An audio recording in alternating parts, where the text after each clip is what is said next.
நம்ம இப்போ முக்கியமாக 2 கர்மாவை பிடிச்சி வச்சுட்டு இருக்கோம். ஒன்று உபநயனம், இன்னொன்று கல்யாணம்.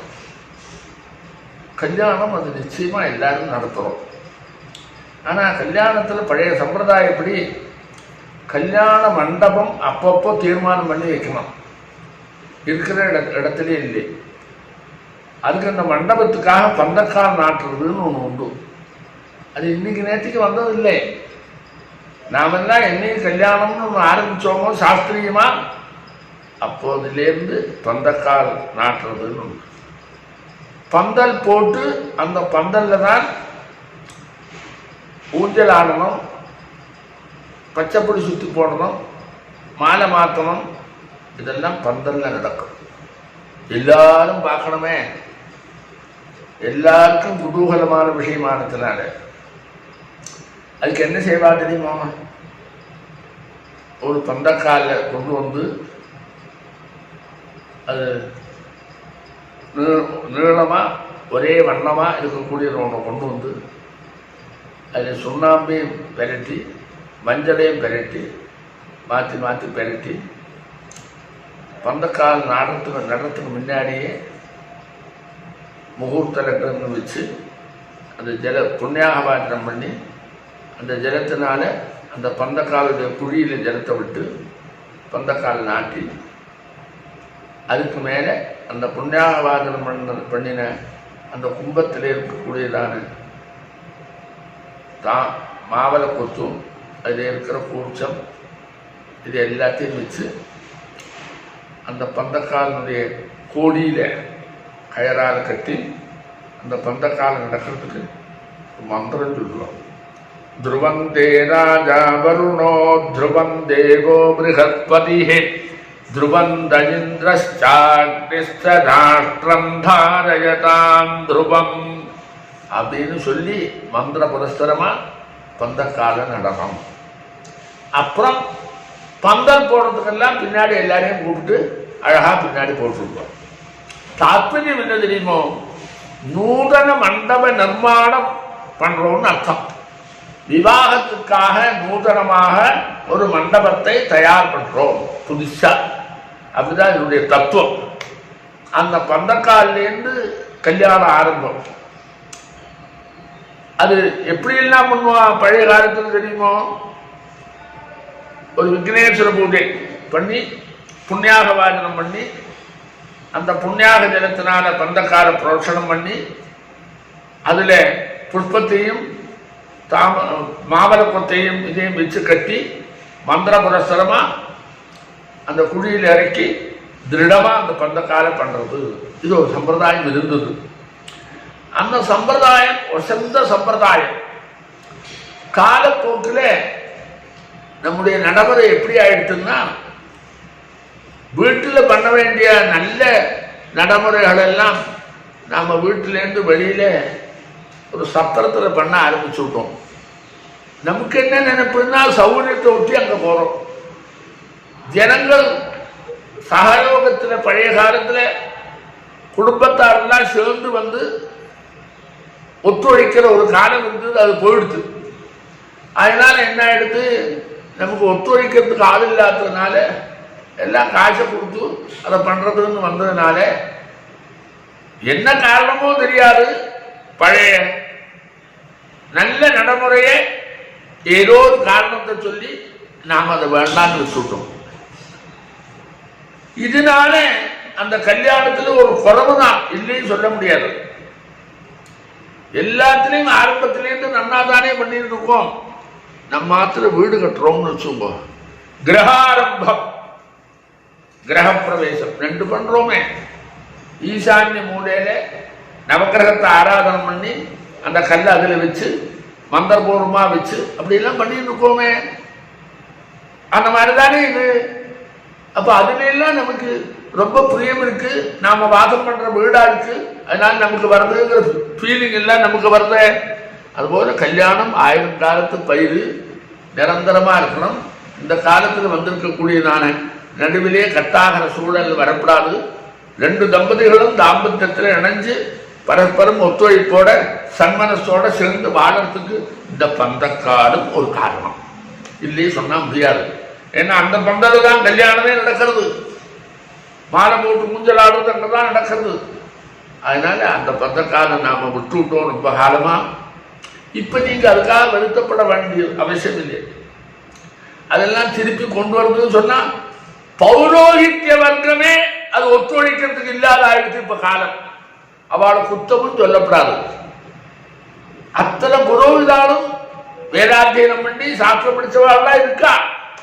இருந்தாலும் அவளுடைய மைண்டு மாடர்ன் மைண்டில் தான் இருக்கிறதுனால நமக்கெல்லாம் ஒத்துழைக்கிற மாதிரி தான் சாஸ்திரத்தை சொல்லிக்கிறாளே தவிர உண்மையான சாஸ்திரத்தை நம்ம திருப்பி படுறதுக்கு அவ முயற்சி பண்றதே இல்லை.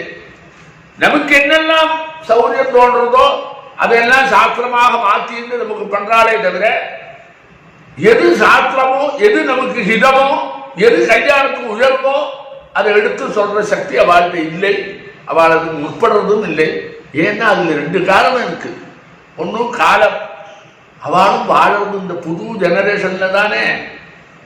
அவ வீடுல எல்லாம் நம்ம புது ஜெனரேஷன்ல தான் அவளும் இருக்கா. அந்த பௌரோகித்யம்ங்கிறதுக்காக தானே வேஷம் போட்டுன்னு அந்த காரியம் வராளே தவிர மைண்டு பூரா மாடர்ன் மைண்டு தான் அவளுக்கு இருக்கு. பல பௌரோகித்யால இதுல பெரிய நம்பிக்கையும் குறைஞ்சுட்டே வருது. இதெல்லாம் பல காரணம். நாம காரணத்தை ஆராய்ஞ்சிருந்த ஒருத்தருக்கு ஒருத்தர் குத்தம் சொல்றதுல அர்த்தமே இல்லை. அதுக்கு இப்ப நாம அனுபவிக்கக்கூடிய இந்த சூழலுக்கு இப்படி ஒரு காரணமும் இருக்கலாம்னு பௌரோகித்ய வர்க்கமே எங்கள்கிட்ட சொல்றது. எங்களுக்கு ஒன்றும் அதுல பெரிய இன்ட்ரெஸ்ட் இல்லை, அவளோட ஒத்து பார்த்தா தான் நடக்கும்னு. இதெல்லாம் ஒரு பக்கம் இருக்கட்டும், அதெல்லாம் விட்டுடும் போ. நான் என்ன சொல்றேன், குழந்தைய கல்யாணம் பண்றோம், நாம பெற்றிருக்கிறது ஒரு பொண்ணு ஒரு புள்ளதான். அது கடைசி வரைக்கும் ஆனந்தமா குழந்தைகளை பெற்றுக்கொண்டு பரம்பரை பரம்பரையா தர்மத்தை அனுஷ்டானம் பண்றதுக்கு நல்ல தர்ம பிரஜைய நமக்கு ஈன்றெடுக்கிறதுக்கு என்னெல்லாம் ஒத்துழைக்குமோ அதெல்லாம் நாம சப்போர்ட் பண்ணி கொடுக்கணும். அப்ப என்ன செய்யணும் தெரியுமா? உங்களுக்கு கேட்கறது கஷ்டப்பா இருக்கும், ஆனா ரொம்ப வசதி. விரதம் பண்றோம், விரதத்தை ஆத்திலேயே பண்ணலாம். பல பேர் விரதத்தை பார்க்கறதுக்கு வர வேண்டாம். வீட்டில் நடக்கிற ஒரு தனி மனிதனுடைய சம்ஸ்காரம் அது. அதை போய் நாம சப்தத்தில் வச்சுட்டு எல்லாரையும் பார்க்கணுங்கிற அவசியம் இல்லை. அஷ்டவிரதம் சமாவர்த்தனம் இதெல்லாம் வீட்டில் பண்ண வேண்டியது தவிர பல பேர் அனுகிரகம் பண்ண வேண்டிய சப்ஜெக்ட் அது இல்லப்பா. நீ வது வரன் அப்படின்னு வந்தா வது பட்சத்தில் நிறைய பேர் வருவா, வரன் பட்சத்தில் நிறைய பேர் வருவா. அவளெல்லாம் கலந்துட்டு அழகா பண்றது கரெக்ட். இஞ்சி அப்படி இல்லை. தனி மனிதனா பிரம்மச்சரியத்திலேருந்து வேதாத்தியனம் பண்ணதுக்கு அப்புறம் விரதத்தை அஷ்ட விரதத்தை பண்றான், சமாவர்த்தனத்தையும் பண்றான். அது அவனுடைய தனிப்பட்ட கர்மா. அது கல்யாணத்தில் சிறந்ததே அல்ல. அப்ப நீ என்ன செய்யலாம்? ஆத்துல பந்த கால் போட்டு அந்த விரதத்தை ஆத்திலேயே பண்ணி சமாவர்த்தனத்தை ஆத்திலேயே பண்ணி மாலை போட்டு முந்திலேருந்து ஆரம்பிச்சு நீ சத்தத்துக்கு போனா போதும். அப்படி பண்ணினேன்னா மாலை போட்டு ஊஞ்சலாடுறது கூட உங்க ஆத்துல நடத்தலாம்.